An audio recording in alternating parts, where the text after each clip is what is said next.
Tam Tam d'Afrique Awards est une initiative au cours de laquelle les meilleurs acteurs de développement africains reçoivent des prix. La 16e édition de cet événement s'est tenue le 1er décembre 2018 à Azalaï Hotel. Nous avions compris que c'est au bout de l'ancienne corde que nous tissons la nouvelle. Et si nous n'avions pas réellement ces références d'hier, on ne peut pas prendre l'exemple sur eux. C'est dans ce sens que nous avions initié Tam Tam d'Afrique Awards afin de dénicher ces talents et de les rendre au vu et au su de tout le monde pour en servir d'exemple à d'autres générations. Des trophées et attestations ont été décernés à plus de 12 lauréats. Dans le rang de ces lauréats, on note des artistes musiciens, directeurs d'écoles et prophètes d'église.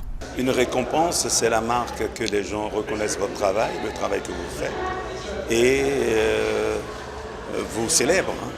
Et je suis heureux aujourd'hui de voir que ce travail que nous avons fait depuis tant d'années, qui aujourd'hui est récompensé dans mon pays, nous avons tous des responsabilités.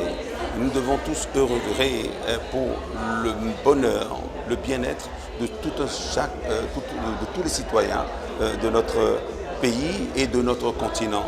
Donc tant que les hommes se lèvent pour dénoncer des injustices, se battent pour améliorer les conditions de vie des autres hommes, je pense qu'il y a de l'espoir. Il ne faut pas attendre que les gens meurent pour après les décorer. Du vivant, qu'on reconnaisse le travail que chacun, l'effort que chacun fournit, c'est très, très important. Et je souhaite aussi que cette initiative impacte positivement toute la jeunesse béninoise et la jeunesse africaine. Nous n'avons pas le droit de fléchir, d'être découragés face à ce que les gens du monde vont nous dire ou les gens de l'Église aussi vont nous dire. Les disciples de Jésus-Christ ont dit que Jésus-Christ est un fantôme.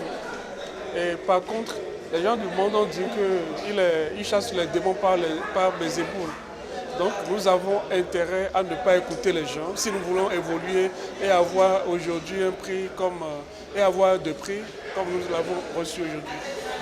Il faut travailler, on doit travailler et se boucher les oreilles, surtout faire attention à notre environnement pour que nous ne soyons pas pollués. L'État peut toujours favoriser ce genre de choses, ce serait bien.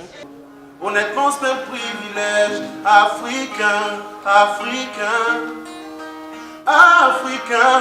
Je suis fier d'être un Africain.